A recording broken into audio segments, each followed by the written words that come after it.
Got it, and I'm like, it's pretty close in tune, And I tried tightening the screws with my keychain torques, and they wouldn't move. There's a lot of VC3 thread locker on here, so I came downstairs with my something that can put a little torque on it. I torqued down on both of them. Your safe handle is, I'm sorry, your bite handle is a perfect tune. I think. I gotta see. I gotta crank it down. I don't want to crank it down much harder right now, but there's your problem, and that's the side that's tapping.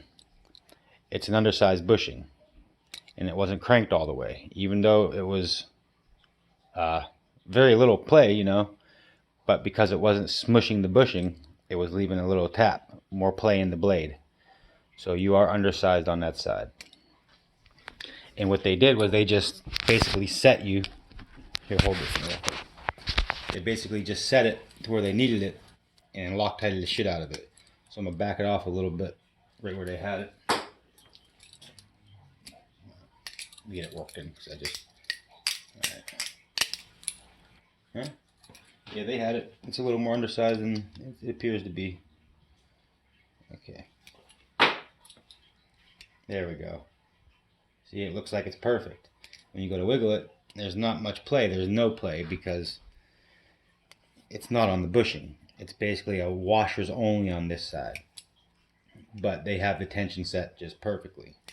And you're getting even your, I call remedial swing or secondary swing when the blade stops.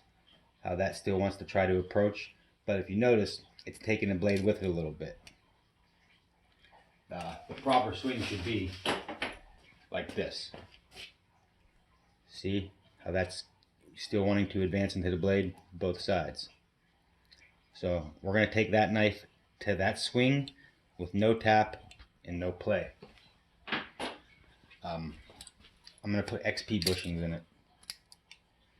I'm going to give both sides XP bushings because why not?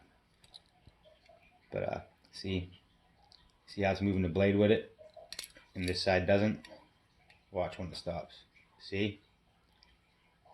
That's a surefire sign that that side can't be cranked. But I tell you what, very nice knives. Very nice. Beautiful. I was wanting to see one of these Select Tigers. I like it. It's amazing because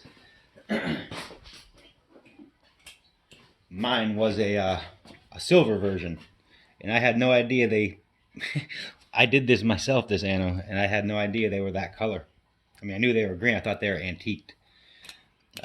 I have the CPM S35V blade. You got the cool, darker stonewash CTS XHP. I don't know which one's better as far as steel.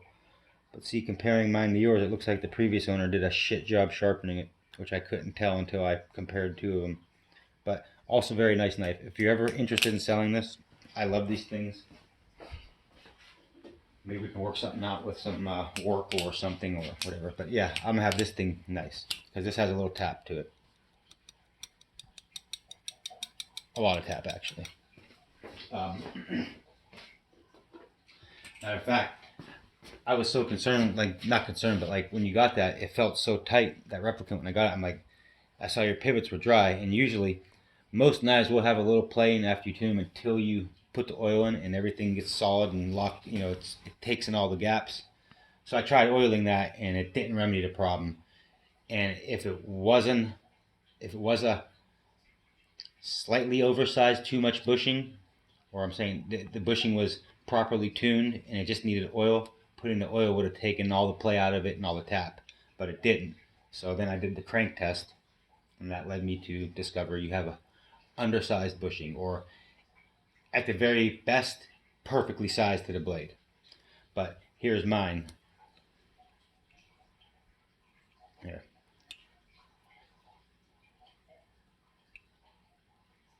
And here's yours. Here's mine. That's the blade. I'll do one at a time like you're supposed to. That's the handle jumping. And we'll go the bite handle on mine.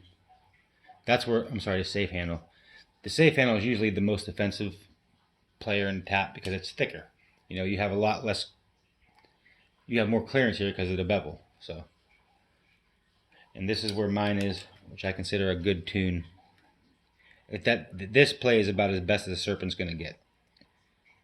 I'm pushing hard, there's a little flex there. So you're at this level right now. See if we do a little comparison. So they're pretty close, but yeah, you can use a little bit of a tuning here where I'm a little bit tighter. But the nature of these knives is they're a little bit different. They your pivot barrel is this. That's your pivot. Matter of fact, the Zen pins and the pivots are completely interchangeable in the knife. They're exactly the same size. And with that being said, the pivots don't go all the way through. Like these ones, you take the screw off, you can push the pivot through. This thing, you got to take all these off and lift the top layer of the knife off because your pivot barrel is just clamped between the handles.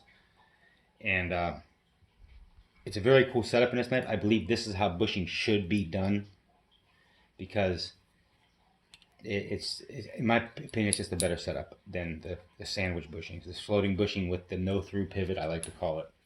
But I'll have you all taken care of. This is all I have to do this weekend. I have no pivots to make, nothing. I'm going to dedicate some nice time to this. You'll be impressed.